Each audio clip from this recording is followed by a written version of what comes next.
Une semaine après le dialogue politique national, le président Patrice Talon affiche sa détermination à la mise en œuvre des recommandations qui en sont issues. Elles sont principalement relatives à la relecture de la charte des partis politiques et du code électoral, à l'institution des élections générales, à une meilleure représentation du peuple par les femmes, à l'actualisation et la mise en œuvre effective de la loi portant statut de l'opposition et aux mesures d'apaisement politique. À l'analyse, la mise en œuvre effective de ces recommandations appelle, mesdames et messieurs, à mon sens, l'intervention de la représentation nationale. Et c'est à cette fin que j'ai pris l'initiative de la présente rencontre pour partager avec vous la pertinence des recommandations qui ont été formulées par les participants au dialogue politique. Ces recommandations participent à la consolidation de la concorde nationale. C'est pourquoi je voudrais vous prier de voir dans ma démarche un plaidoyer qui appelle votre responsabilité historique. À ces assises, le chef de l'État, les ministres de la Justice, de la Communication, les membres de la Conférence des présidents de l'Assemblée nationale ont alors passé au peigne fin tous les contours relatifs aux recommandations issues du dialogue politique. Cette initiative, à l'invitation du président de la République, participe de la dynamique d'apaisement tant souhaitée par le peuple.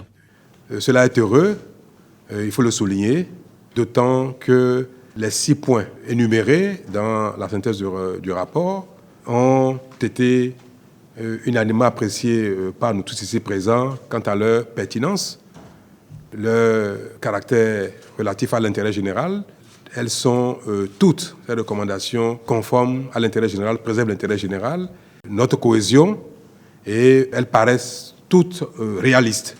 Cela montre bien que les délégués, les participants aux assises, au dialogue politique, ont travaillé avec responsabilité, avec efficacité, et je peux, au nom de nous tous ici présents, à nouveau les féliciter et leur adresser notre reconnaissance.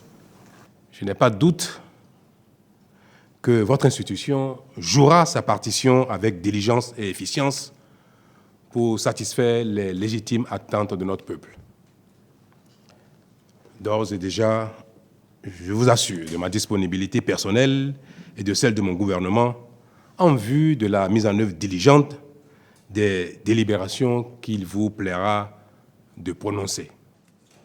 Au nombre des actes importants attendus très prochainement figure une loi d'armistice à l'endroit de tous ceux qui sont impliqués dans les derniers événements post-électoraux. La balle est donc dans le camp des députés et ils en sont conscients. C'est dans le pardon que tout peut se faire. Nous sommes partis à cette disposition qui donne le pardon à tous ceux-là qui sont impliqués pour que les poursuites soient suspendues, ou du moins qu'il n'y ait plus de poursuites et que ceux qui sont poursuivis, qui sont déjà condamnés aussi dans les mêmes événements, soient aussi élargis. Alors donc c'est un premier point qui est fort. Et ensuite, maintenant, il faut revoir les lois. Les partis qui fâchent au niveau de la charte des partis, au niveau du code électoral. Ensuite, il faut revoir comment faire en sorte que la femme représente davantage le peuple au sein du Parlement et d'autres questions aussi qui ont été soulevées. Et nous sommes d'accord au niveau du Parlement pour jouer notre partition. Nous avons pris connaissance des recommandations des participants au dialogue politique. Et il nous revient au niveau de l'Assemblée nationale de prendre les mesures qui s'imposent pour que des solutions soient trouvées aux différentes doléances. La plupart de ces doléances sont d'ordre législatif. Et donc la balle nous revient fondamentalement. Elle est dans notre camp. Il nous revient donc de la jouer. Il est vrai que ici c'est la conférence des présidents, c'est-à-dire le bureau du Parlement, les présidents de groupes parlementaires, les présidents de commissions techniques, et que nous ne sommes pas le Parlement. Nous ne sommes pas le Parlement. Donc à la suite du plaidoyer du président, nous devons rentrer dans un plaidoyer actif auprès de nos pairs pour que suite diligente soit donnée à ces préoccupations.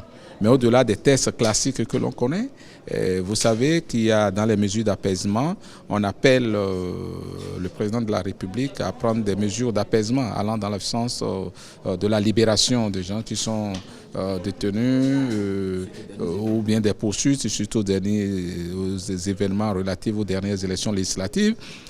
Une loi d'amnistie devrait pouvoir éteindre quelques actions qui sont déjà mises en œuvre. Et je comprends pourquoi, à la fin, le chef de l'État nous dit que la balle est dans notre camp. Dans notre camp, en tant que membre de la conférence des présidents, mais surtout dans le camp des députés de la représentation nationale. Puisque, in fine, ce sont les députés qui votent et la conférence des présidents ne remplace pas les députés. Les prochains travaux à l'hémicycle devront donc se pencher sur ces questions prioritaires à un environnement politique pacifique.